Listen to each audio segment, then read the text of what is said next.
الشيطان الرجيم بسم الله الرحمن الرحيم إن عدة الشهور عند الله 12 شهرا في كتاب الله الآخر صدق الله العظيم না যাই কিন্তু যেটা ভিজুয়াল আপনি এই জায়গাটাতে আসেন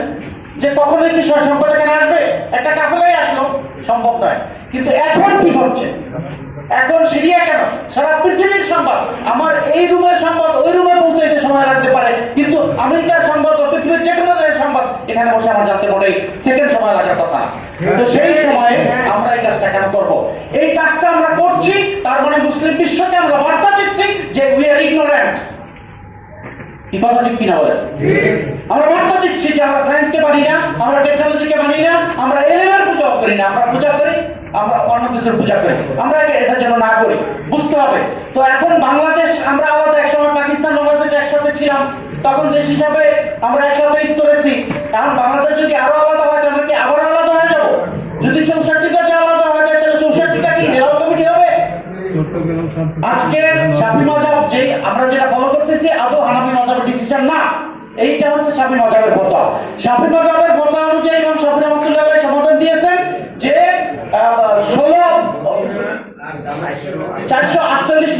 480 মাইল এই 480 মাইলের মধ্যে এক দেখানো যে এমন করো বুঝেন কথাটা এখন যদি চাপ দেখা যায় চাঁপাইনবাবগঞ্জে সেই চাঁপাইনবাবগঞ্জে 480 মাইল চারদিকে 480 মাইল ফলো করা হবে কিন্তু আমি ইসলামী ফাউন্ডেশনের 480 মাইল কেন ফলো করবো আমি বাংলাদেশের রাজধানী ঢাকা 480 মাইল কেন ফলো করবো এই ধরনের আজগুবি বিষয়গুলো কোরআনের নিচে কোন জায়গায় আছে বলে কিন্তু সেটাই আমরা করছি তো আমরা এই বাংলাদেশে বসেই কিন্তু বাংলাদেশের এই ভূখণ্ডেই আমরাও এক সময় কিন্তু সেন্ট্রালি রোজা রাখতে পারি মানে রোজা এগুলো করতে পারতাম না কখন থেকে করি আমরা করি তো ওই সময় থেকে যখন ইনফরমেশনটা আমার কাছে এসেছে আজকে এখনো সেই পঞ্চগড় থেকে ইনফরমেশনটা বাইতুল মুকাররমে আসে ইসলামিক ফাউন্ডেশনে আসে ওভার ফোন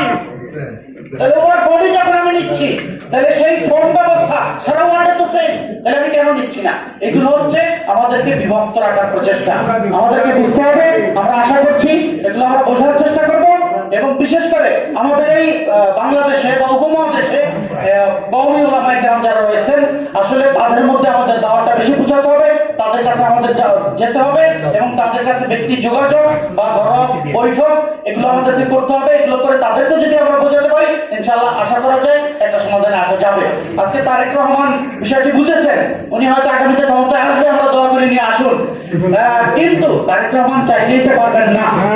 কারণ তারেক রহমান কখনোই ক্ষমতার বাইরে যাবেন না বা ওলামায়ে কেরাম ম্যাক্সিমাম ওলামায়ে কি বলেন তার বাইরে যেতে চাইবেন না কারণ ওনার এটা এজেন্ডা না তো আমরা যদি ওলামায়ে কেরামদেরকে এটা না বুঝাতে পারি তাহলে আমাদের উদ্দেশ্য বাস্তবায়িত হবে না আল্লাহ রাব্বুল আলামিন আমাদের নিজেদেরকে বোঝার এবং অন্যকে বোঝানোর তৌফিক দান করুন আমিন অত্যন্ত বিচক্ষণ